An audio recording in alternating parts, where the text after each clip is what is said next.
Salut les filles, j'espère que vous vous portez bien. Donc je vous fais une petite vidéo. Pour commencer, je vais commencer par un fard pâle, rose pâle que j'aime bien en première couche, donc en fard de transition. Ensuite, je vais m'attaquer au coin de mon œil en utilisant un violet. En fait, là, c'est un violet plutôt très foncé, mais ça ressort noir sur la vidéo. Bon, c'est un violet que je vais mettre dans le coin de mon œil et que je vais venir estomper à chaque fois, vraiment pour que ce soit bien flouté.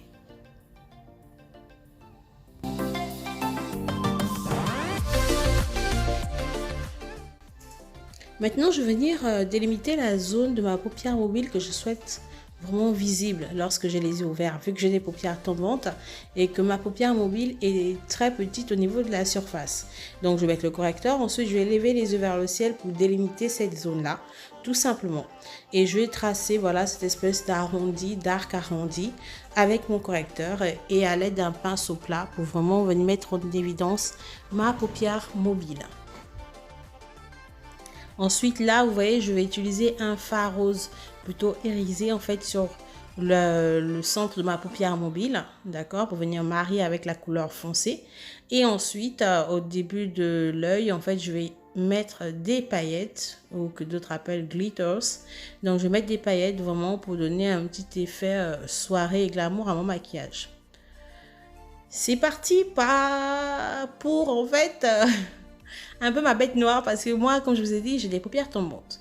Donc, j'ai une grosse difficulté au niveau du eyeliner, mais je m'en sors bien au final, faute de l'entraînement. Donc là, j'ai décidé de faire un eyeliner plutôt très graphique, donc plutôt très vraiment imposant, très marqué. Et c'est pour ça que j'y vais délicatement pour pas foirer mon tracé. Je commence toujours par l'extérieur de l'œil et j'essaie de garder l'œil ouvert. J'aime pas trop la méthode où on tire la paupière parce que en fait ça peut foirer le trait, ça dépend vraiment des paupières. Donc je préfère y aller doucement et je choisis de faire vraiment un eyeliner vraiment épais et très large. Donc là je suis contente parce que le eyeliner commence à prendre tout son sens et je trouve ça déjà super joli. Vous allez me dire ce que vous en pensez en commentaire. Je m'attaque à mon teint en utilisant ma base, bien entendu, mais aussi mon coup de cœur en ce moment, mon fond de teint stick de chez Unique. J'aime beaucoup ce fond de teint parce qu'en fait il est couvrant et j'ai pas besoin de correcteur. Si vous souhaitez en savoir plus, n'hésitez pas à me laisser un commentaire. Je l'aime beaucoup, c'est un des produits que je vends. Moi, j'aime beaucoup vraiment ce fond de teint. Donc là, je continue à l'estomper en fait en tapotant, pas en faisant de mouvements circulaires, mais vraiment en tapotant avec mon pinceau pour que la matière puisse vraiment s'unir à ma peau. Et surtout à la base qui est en dessous.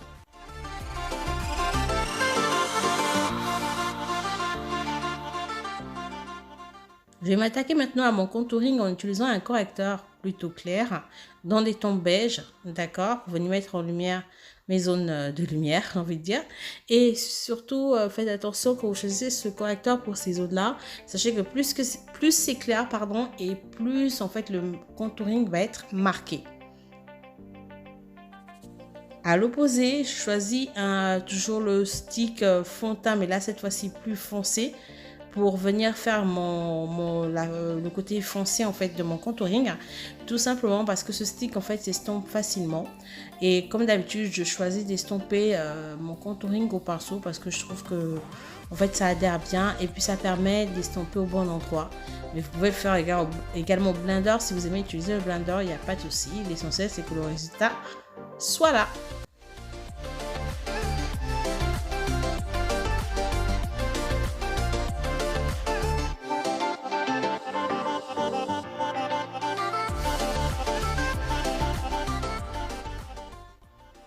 Mais franchement, j'avoue que je préfère utiliser le pinceau, c'est plus précis et ça donne un make-up vraiment slay, vraiment bien défini. J'aime beaucoup.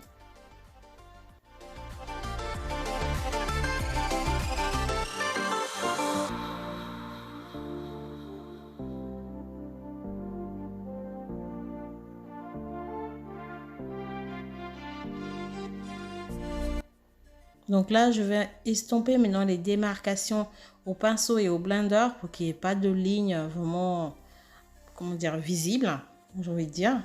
Et je vais ensuite faire pareil en fait pour mon nez et m'attaquer au baking. Donc là, pour le baking, j'ai utilisé la poudre Sacha jaune qui est plutôt traître quand on la maîtrise pas, mais quand on est sur des tons orangés sur moi, c'est une bonne poudre en fait pour faire le baking. Donc là, c'est ce que je vais faire.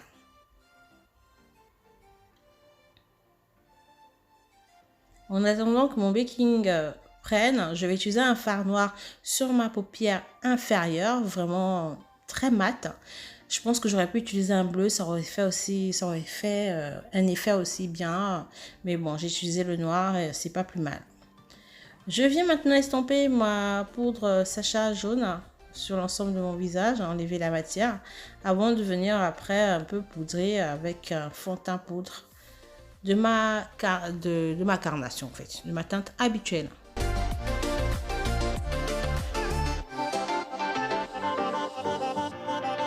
Sous l'arcade, je vais y mettre un fard à paupières métallisé très qui shine en fait. J'aime beaucoup. Très doré, j'aime bien. Je vais mettre ça à la fin parce que j'aime bien que ce soit bien marqué. Et là, je vais utiliser un highlighter plutôt bronze que j'aime bien aussi pour avoir un effet vraiment gold en fait. Un effet or que j'aime bien. Surtout pour l'été, je trouve que c'est super réussi. Et je fais pareil pour mes pommettes.